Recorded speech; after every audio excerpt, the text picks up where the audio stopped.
ایک پرسکون گاؤں تھا، ہریالی سے بھرا، جہاں سورج کی کرنیں درختوں کے پتوں سے چھن چھن کر زمین پر روشنی کی جالی بناتی تھیں۔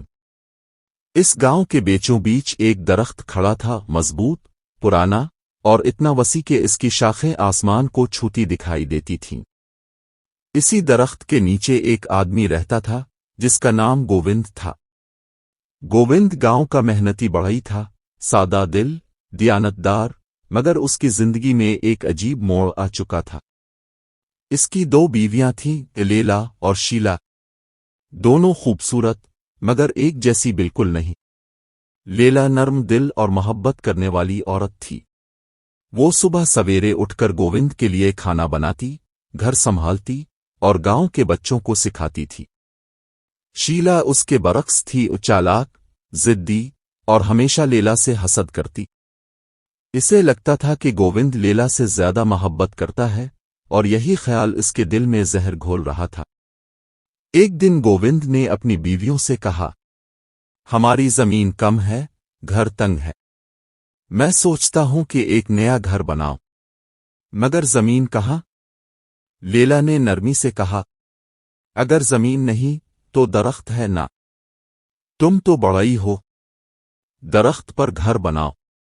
گووند نے مسکرا کر کہا، واہ لیلا، تم نے تو کمال کی بات کہی، میں درخت پر گھر بناؤں گا، سب سے اونچا اور مضبوط۔ شیلا کے چہرے پر ایک تلخ مسکراہٹ آئی۔ ہاں، بنا لو، مگر یاد رکھنا، کون سی بیوی اس گھر میں رہے گی، یہ بھی تمہیں طے کرنا ہوگا۔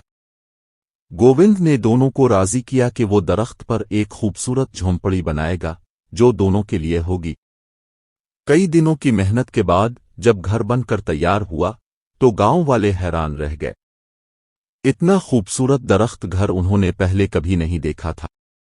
چھت پر سنہری گھاس کی تہ، لکڑی کی دیواریں اور ایک چھوٹا سا برآمدہ جہاں بیٹھ کر نیچے گاؤں دیکھا جا سکتا تھا۔ پہلے دن گووند نے لیلا کو اوپر بلایا۔ وہ مسکراتی ہوئی سیڑھی چڑھی اور نیچے سے شیلا دیکھتی رہی۔ شیلا کے دل میں جلتی ہوئی آگ نے ایک چنگاری لیلا کی خوشی پر ڈال دی۔ اس رات وہ خاموش رہی، مگر اس کی آنکھوں میں سازش پل رہی تھی۔ اگلے دن شیلا نے گووند سے کہا، مجھے بھی درخت پر رہنا ہے، تم نے وعدہ کیا تھا کہ یہ گھر دونوں کا ہوگا۔ گووند نے نرمی سے کہا، بالکل شیلا، تمہارا بھی ہے، مگر ایک ہی جھونپڑی میں رہنا ممکن نہیں۔ میں تمہارے لیے دوسری شاخ پر ایک اور جھونپڑی بناتا ہوں۔ یہ سن کر شیلا کے دل میں خوشی کی لہر اٹھی، مگر ساتھ ہی ایک زہریلا خیال بھی۔ اگر میری جھونپڑی لیلا کے جھونپڑی سے اونچی ہو تو سب جانیں گے کہ گووند مجھ سے زیادہ محبت کرتا ہے۔ چند دن بعد دونوں جھونپڑیاں تیار ہو گئیں۔ لیلا کی جھونپڑی نیچے شاخ پر، شیلا کی تھوڑی اونچی پر۔ گاؤں والے درخت کے نیچے آ کر کہتے، واہ گووند، تم نے تو دو گھروں والا درخت بنا دیا۔ مگر وقت کے ساتھ شیلا کے دل کا زہر بڑھتا گیا۔ وہ اکثر لیلا پر طنز کرتی، نیچے رہنے والی نیچے ہی رہتی ہے، بہن۔ لیلا خاموش رہتی، مگر گووند دیکھ رہا تھا کہ اس کے گھر کی خوشبو اب آہستہ آہستہ تلخی میں بدل رہی ہے۔ ایک رات طوفان آیا، آسمان بجلی سے دہکنے لگا، ہوا چیختی ہوئی درخت کی شاخوں کو ہلانے لگی۔ لیلا اپنی جھونپڑی میں خدا سے دعا کر رہی تھی، اور شیلا اپنی اونچی جھونپڑی میں خوف سے کانپ رہی تھی۔ اچانک ایک زوردار آواز آئی، چرررر۔ شیلا کی جھونپڑی کی لکڑیاں ہل گئیں۔ وہ چیخی، گووند، بچاؤ! گووند دوڑ کر درخت کے پاس آیا، مگر شاخ ٹوٹنے کو تھی۔ اس نے چیخ کر کہا، شیلا، نیچے آؤ، ابھی آؤ۔ شیلا نیچے آنے ہی والی تھی کہ لیلا اپنی جھونپڑی سے نکل کر سیڑھی پر چڑھی۔ اس نے ہاتھ بڑھایا، میرا ہاتھ پکڑ لو، شیلا۔ شیلا کے چہرے پر آنسو بہنے لگے۔ میں نے تمہیں ہمیشہ برا کہا، پھر بھی تم میری جان بچا رہی ہو۔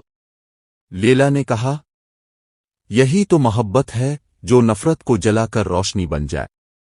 شیلا نے ہاتھ پکڑا مگر تبھی ایک زوردار بجلی گری، دونوں چیخیں سنائی دیں، اور اگلے لمحے درخت کی ایک شاخ زمین پر گر گئی۔ جب صبح ہوئی، گاؤں والے بھاگ کر آئے۔ گووند نے دیکھا، لیلا اور شیلا دونوں زخمی تھیں مگر زندہ تھیں۔ درخت کی اونچی شاخ ٹوٹ چکی تھی مگر نیچے والی مضبوط رہی۔ گووند نے دونوں کو سنبھالا اور روتے ہوئے کہا، یہ درخت گھر میری دو محبتوں کی نشانی ہے۔ ایک نے محبت سکھائی، دوسری نے معافی۔ اب ہم تینوں یہاں رہیں گے، ایک دل، ایک گھر، ایک درخت۔ اسی دن سے گاؤں کے لوگ اس درخت کو محبت کا گھر کہنے لگے۔ حسد انسان کو کمزور کرتا ہے اور محبت سب سے اونچی شاخ پر جگہ بناتی ہے۔ اگر آپ کو یہ کہانی پسند آئی ہو تو چینل کو سبسکرائب کریں، ویڈیو کو لائک کریں اور اپنی رائے کمنٹ میں ضرور لکھیں۔ ہر ہفتے ایک نئی سبق آموز کہانی آپ کے لیے۔